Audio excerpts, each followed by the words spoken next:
Баршаңызға сәлем, сіздермен мен Әсел. Бүгін мейіз қосылған кекс жасайтын боламыз. Өте дәмді әрі оңай дайындалатын рецепт.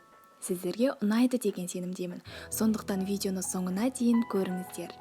Ыдысқа жылы сүтті, ерітілген майды және құмшекерді қосып араластырамыз.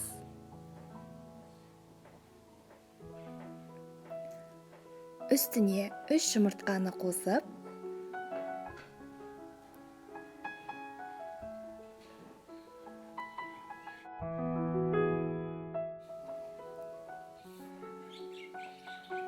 венчик арқылы қозғаймыз.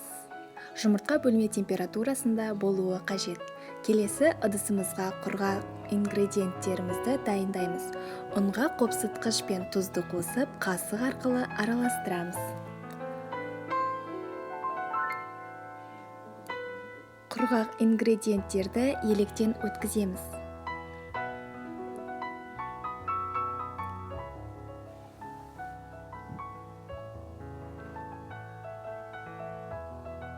Венчикпен араластырамыз. Ешқандай түйіршіктер болмауы қажет.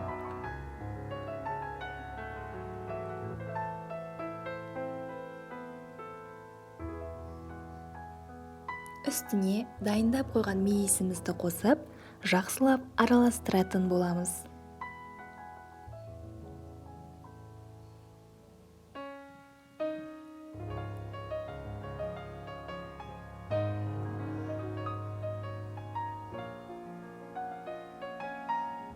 Табаның бетіне кекске арналған қалыпты, оның бетіне кексті пісіруге арналған қағазды қоямыз.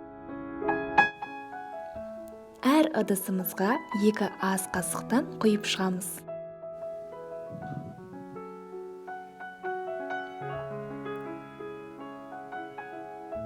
Бетіне бірнеше мейізден салып отырамыз.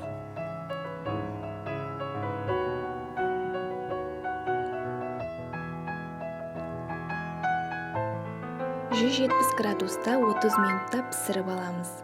Біздің мейіз қосылған кексіміз дайын, өте дәмді әрі жұмсақ. Сіздерге жасап көруге кеңес беремін. Астарыңыз дәмді болсын.